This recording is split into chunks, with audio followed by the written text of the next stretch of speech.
Welcome. Let's talk about the general ventilator setup after intubation.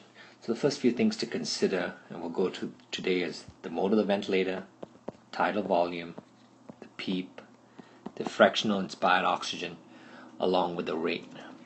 Alright, let's get started. Firstly, the mode. The mode will be dependent on whether you choose pressure control ventilation or volume control ventilation. In the pressure control ventilation, it is your volume that becomes the variable. And in volume control ventilation, it is your pressure that becomes the variable, depending on the compliance of the lung and the volume set for the patient. These two modes generally come under the assist control mode, and these are the most favored modes that you generally start off with. Now, there are modes that try to marry the two because, again, if you choose a volume control ventilation mode, your pressure becomes a variable and you don't want the pressures to rise too high, and your in pressure control ventilation, your volumes become the variable, and you don't want the volumes to go down too low. For example, if the patient's lung compliance decreases significantly due to pulmonary edema or anything else that may cause changes in compliance. So what it does is there's a couple of modes out there called pressure regulated volume control, or PCVVG, and what they do is they use pressure as a target, or pressure is what you control, and it actually also allows you to target tidal volume by saying, all right, if my pressure parameters are met, I would like to meet that set tidal volume as well. So that guarantees you a certain tidal volume in these patients.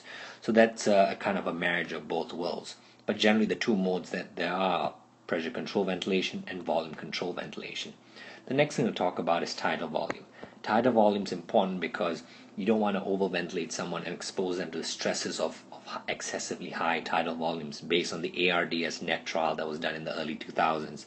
So the tidal volume that you want to target is going to be based on the ideal body weight. Now, how do you calculate the ideal body weight? The ideal body weight for a female patient is equivalent to 45.5 plus 2.3 times the number of inches above 60. So the number of inches above 5 feet. So for example, if a lady weighs 5 feet 4 inches, that would be 4 inches above 60, and there'll be 4 times 2.3 added to the 45.5. That will give you ideal body weight. For a male patient, it'll be the same calculation except that it's 50 plus 2.3 multiplied by the number of inches above 60. So once you calculate the ideal body weight, let's say for a male patient it's going to be 70 kilos.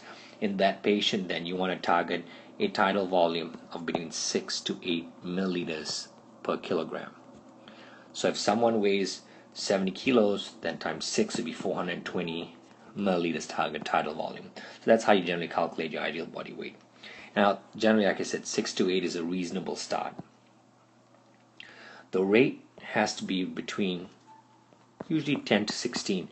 It's a wide range. There's no real actual value that the rate should be set at. So I suggest that you allow the patient to dictate their own rate. Generally, you set a baseline between 10 to 16.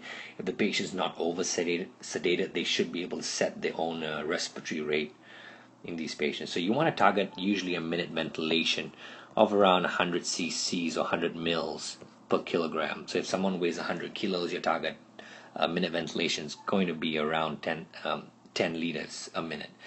In these patients, again, depending on the underlying physiology, they may need a higher minute ventilation. So generally, like I said, the rate is usually a rule of thumb. The next is the fractional inspired oxygen concentration.